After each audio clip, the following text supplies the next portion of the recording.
Welcome back to For the Record. I'm your host, Justin Allen Rose, and for the next few episodes, your 7 News team is covering state legislative races right here in Southwest Oklahoma.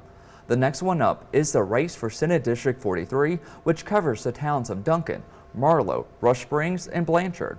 For this race, Republican Kendal Sacchieri is going up against Democrat Sam Grafey, and I spoke with both candidates at length about education, taxes, Bibles in the classroom, healthcare, and much, much more.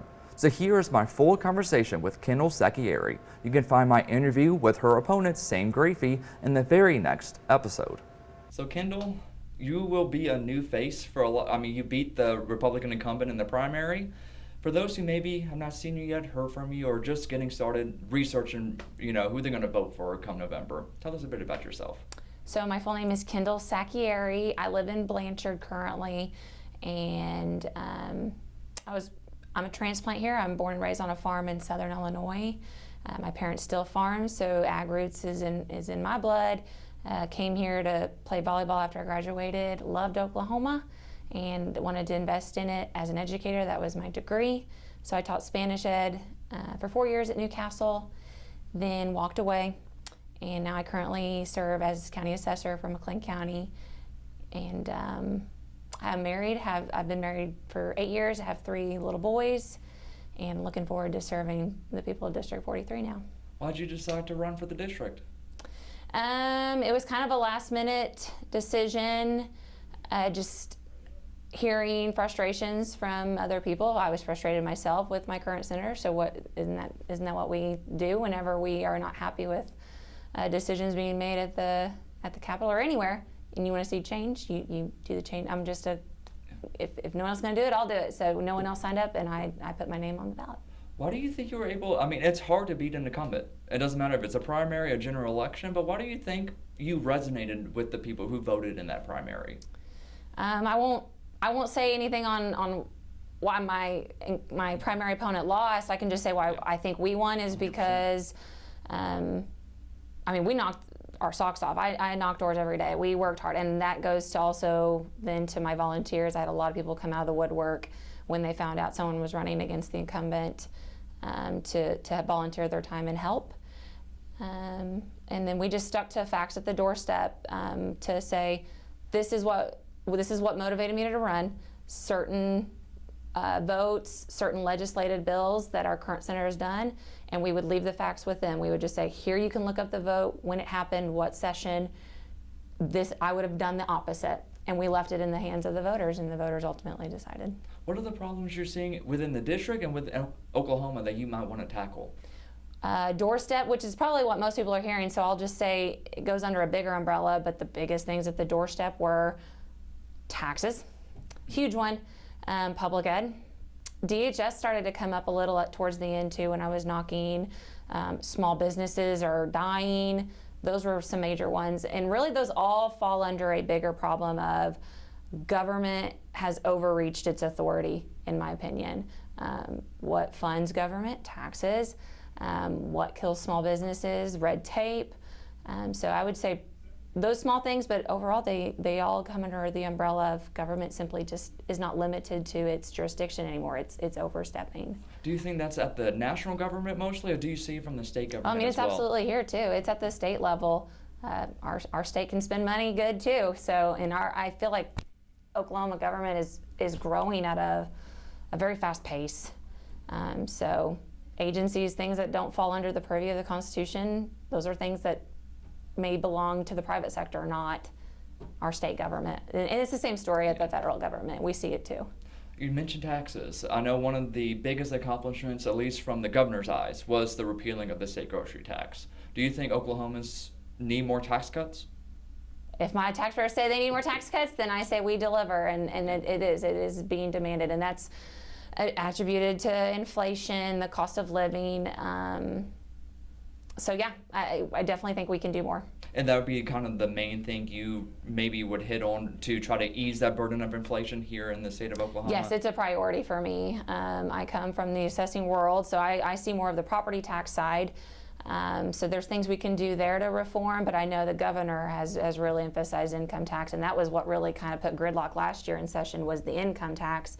So if there's already legwork there and they're ready to go and try to find another way to make that one happen, I am all game.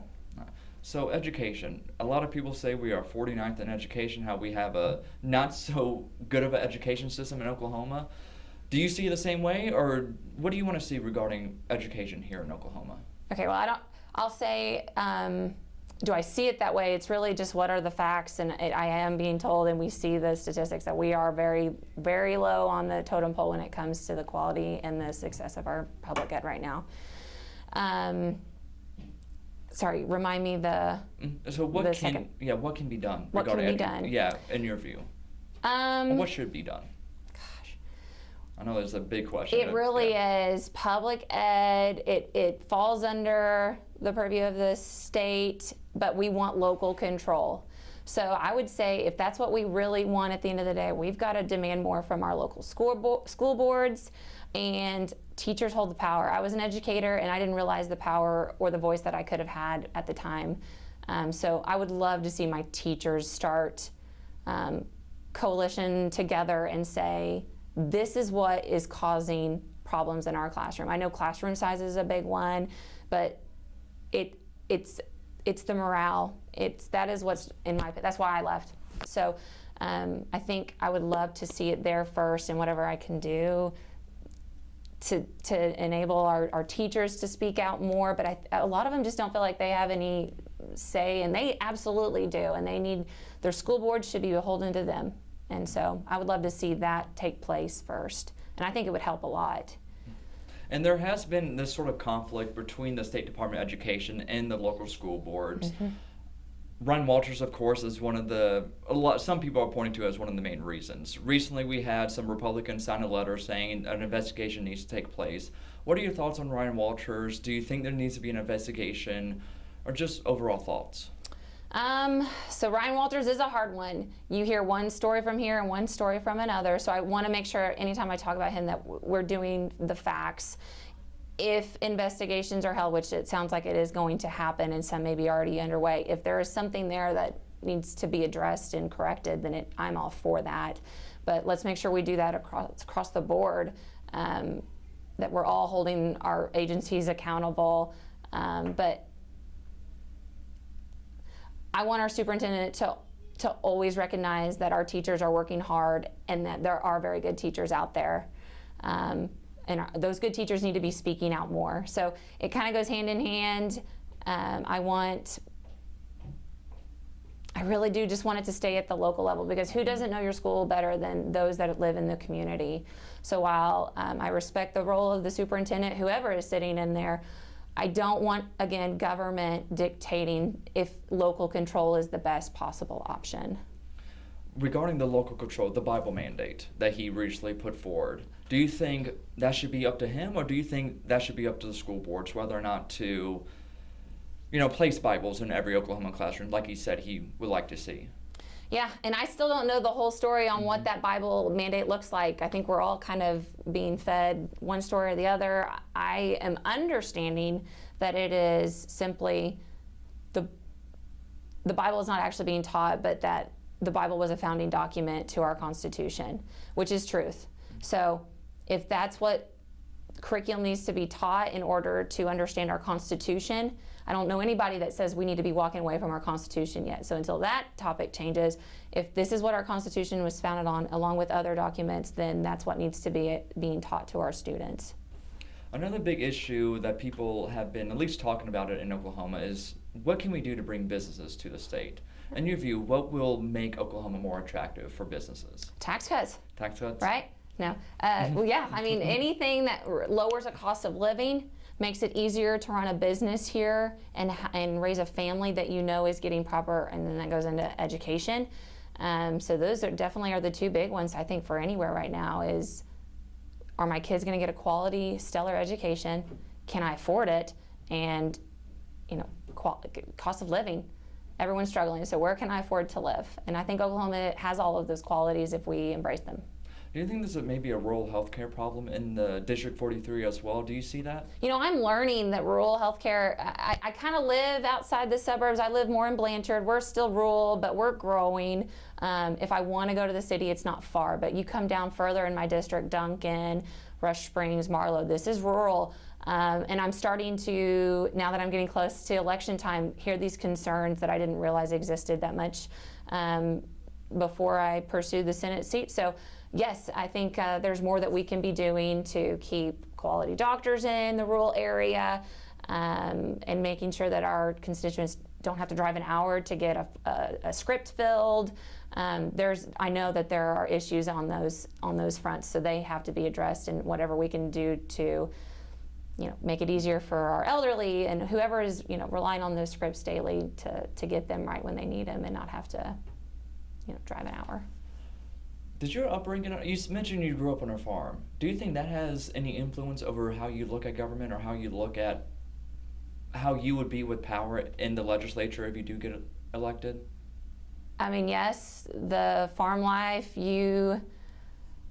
farmers don't have, you were raised on, you help your neighbor because it's the right thing to do. You don't wait on the government to come and solve their problems.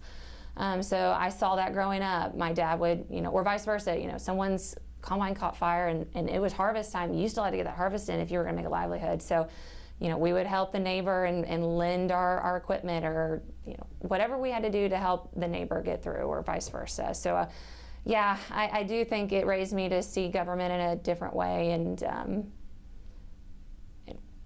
not everyone may agree with that, but I'll just leave it there. Yeah, it did.